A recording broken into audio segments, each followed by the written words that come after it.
کبھی اگر بننا ہو تو باز بننا، لیکن کبھی طوطا مت بننا۔ طوطا بولتا تو بہت ہے لیکن زیادہ اونچائی تک اڑ نہیں سکتا۔ باز بولتا بہت کم ہے لیکن سب سے اونچائی پر اڑتا ہے اور باقی پرندوں کا راجا ہوتا ہے ایک باز۔ آج میں آپ کو 5 ایسے پوائنٹس بتاؤں گا جو کہ ہر انسان کو باز سے سیکھنا چاہیے۔ ان لائف کی بہت بڑی لرننگ ہے۔ ان 5 پوائنٹس میں پہلا لیسن، ایگل فلائی الون، باز اکیلے اڑتا ہے اور باقی پرندوں کے مقابلے سب سے اونچائی پر اڑتا ہے۔ باز اکیلے اڑے گا لیکن کبھی چڑیا اور چھوٹے بچوں کے ساتھ نہیں اڑے گا۔ باز یا تو ہمیشہ باز کے ساتھ اڑتا ہے یا تو پھر اکیلا اڑتا ہے، اور اس سے ہمیں یہ سیکھ ملتی ہے کہ چھوٹے سوچ والے لوگوں سے ہمیشہ دور رہیں اور اکیلے رہو۔ یہی وہ وقت ہے جو خود کو بننے کا اصلی موقع ملتا ہے۔ دوسرا لیسن، باز کا ویژن بہت زیادہ کلیئر ہوتا ہے اور بہت زیادہ اسٹرانگ ہوتا ہے۔ باز اپنے شکار کو 5 کلومیٹر دور سے دیکھ لیتا ہے، اور جب باز اپنا مقصد دیکھ جاتا ہے تو اس کے بعد چاہے راستے میں کتنی ہی مشکلیں کیوں نہ آئیں، وہ اپنے گول کو حاصل کر کے ہی دم لیتا ہے۔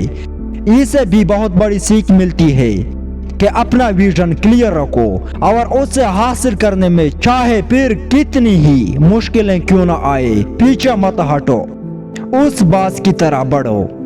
تیسرا لیسن، باز کبھی بھی مرے ہوئے جانور کو نہیں کھاتا، وہ ہمیشہ زندہ شکار کرتا ہے، اور اسے ہمیں یہ سیکھ ملتی ہے کہ جو ہمارا پاسٹ ہے وہ مر چکا ہے، تو اپنے مرے ہوئے سڑے ہوئے تھاٹس پر دھیان مت دو اور اپنے آنے والی تازی فریش زندگی پر دھیان لگاؤ۔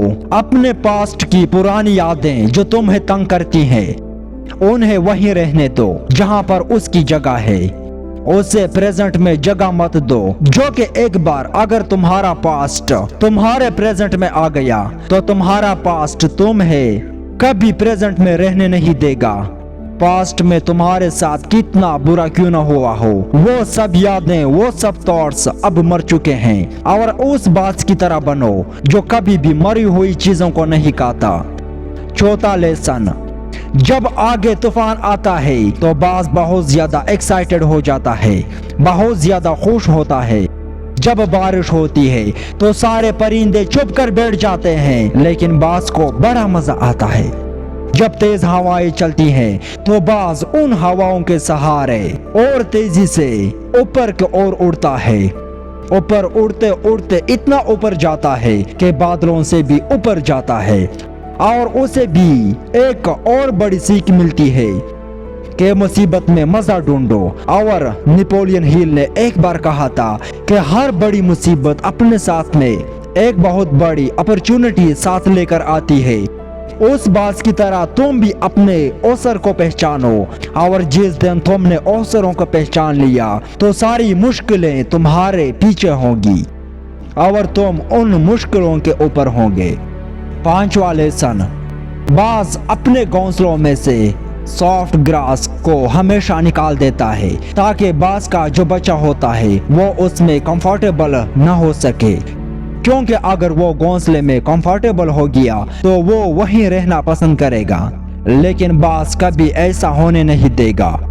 باز ایک پرندہ ہے اور اسے بھی یہ بات پتا ہے کہ there is no growth in comfort zone، لیکن ہم تو انسان ہیں نا، اور انسان ہونے کے باوجود بھی کئی سارے لوگ اس بات کو سمجھتے ہی نہیں۔ آپ جتنا کمفرٹ زون میں رہو گے آپ کی لائف آنے والے ٹائم میں اتنی ہی زیادہ انکمفرٹیبل ہو جائے گی۔